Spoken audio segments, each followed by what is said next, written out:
I first came to the attention of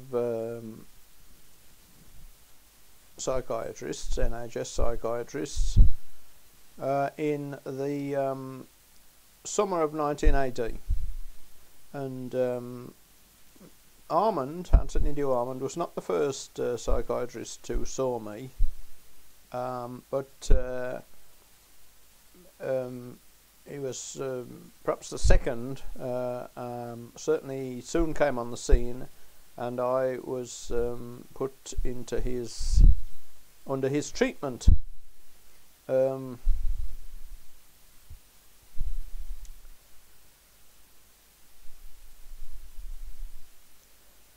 I had been in employment. I'd been working for Dudley Council as an accountant, a trainee accountant only. That's I did 2 years of the 3-year course, but never got the professional qualification. But anyway, I was a trainee accountant for Dudley Council, and in the summer of 1980, I stopped going to work because I was suffering sleep disturbance. I was falling asleep in the daytime and not sleeping at night, or not sleeping fully through the night.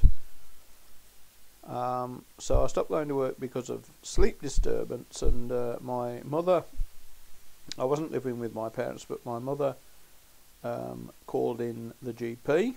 His name was Edwin, PJ Edwin. I don't know what the initials stand for, but he was Dr. PJ Edwin. He came to my home, and afterwards he said that he had thought it was schizophrenia, but anyway, he arranged for me to have an appointment with a psychiatrist. Well, I think a psychiatrist actually came to the house. The first psychiatrist I saw came to the house. But an appointment was made anyway for me to go attend an interview, an appointment with a psychiatrist at a clinic, and this turned out to be Armand. That was in the August of 1980 when I first met Armand, and he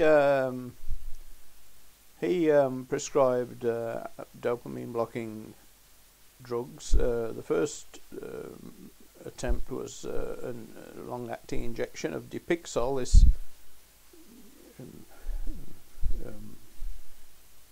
was so bad in its effect that the nurse who had come to the house to give it to me the first time didn't give it the second time. It was a test dose that I had the first time, 25 milligrams, but it knocked me about so much that when I described the effects to the nurse after 2 weeks, when he came back after 2 weeks, he decided not to give the next injection, which was scheduled.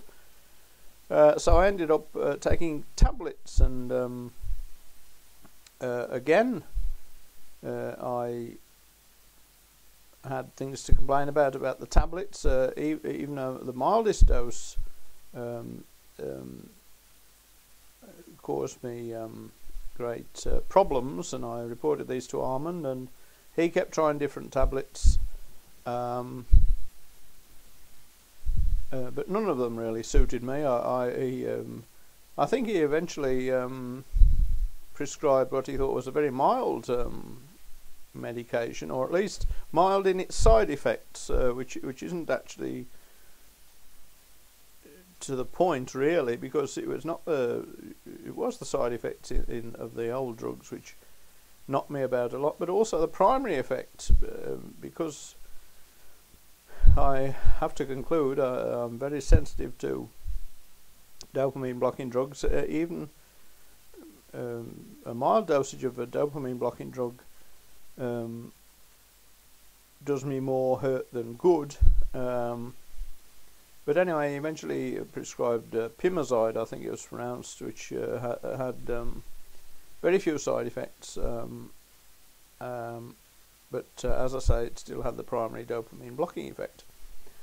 In the November, I must have been taking tablets throughout the summer and into the autumn, but in the November I thought how absurd it was that I was being given these tablets, or was being instructed to take the tablets, which were causing me great problems and interfering with my life, my thought processes, my enjoyment of life. So I stopped taking them one